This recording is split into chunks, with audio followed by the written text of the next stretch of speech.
In 2011, Dino Everett, an archivist for the University of Southern California, was digging through the school's collection.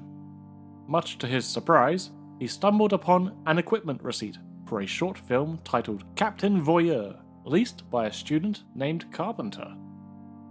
Everett tracked down a copy of the film in their archives and confirmed the discovery of the legendary director's earliest surviving work. The then 21-year-old John Carpenter created this 7-minute short in 1969, and not only is it a fun short by its own merits, but it contains a fair number of parallels to a certain iconic movie that he would create a decade later.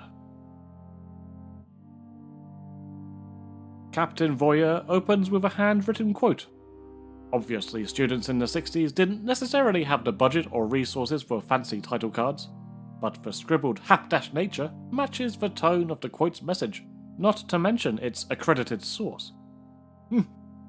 Moving on to the opening scene, we are treated to the #1 trademark of all student films: sudden ear torture!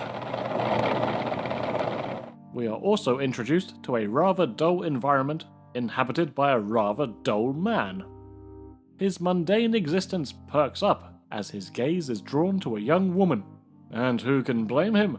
As ZZ Top would summarize her, she's got legs, she knows how to use them. She's not paraplegic. The man shuffles on home to his boring apartment. But like Clark Kent vanishing into a phone booth, he emerges out of the bathroom like... well, the image speaks for itself.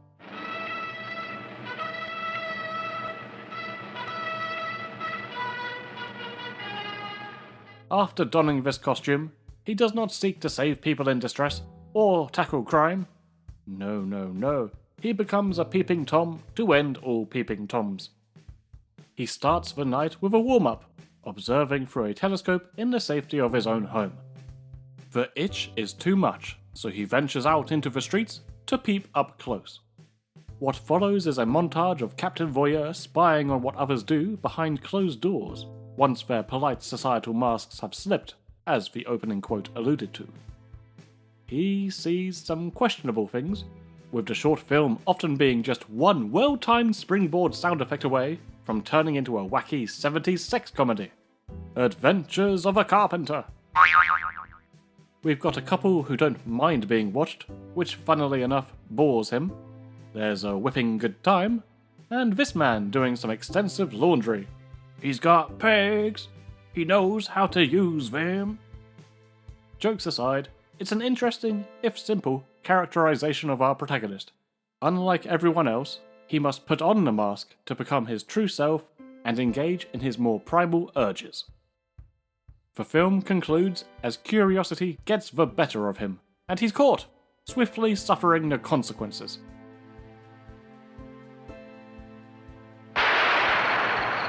I shot him one time. It's a well-made short, with fantastic use of light and shadow. But of course, the real interest comes in witnessing Carpenter as a blossoming filmmaker and its ties to his famous filmography. The long opening shot, and several similar shots that follow, feature that very familiar stalking camera work that feels synonymous with Halloween, more so when it's creeping on young ladies. That tension-building technique is almost like a signature.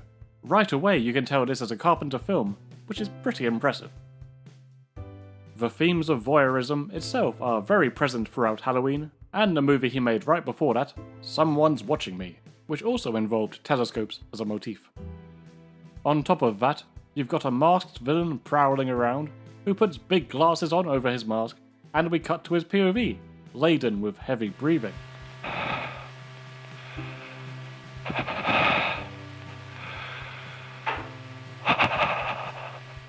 Carpenter has always been an offbeat auteur, with a strange sense of humour underlining much of his catalogue. That peculiar humour is on full show here, from the parodies to the opening source to the shady sights he sees, and unlike Clark Kent, he still needs his glasses to actually enjoy his twisted hobbies.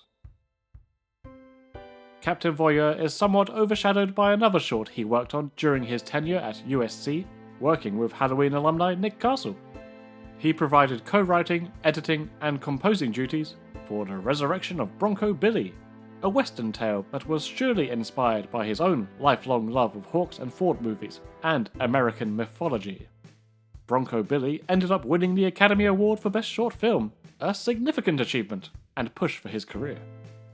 While Captain Voyeur didn't quite make such a splash, it remains a must-watch piece for Carpenter completionists, and perhaps it concludes that he already had Halloween's stalking opening in mind before Black Christmas released.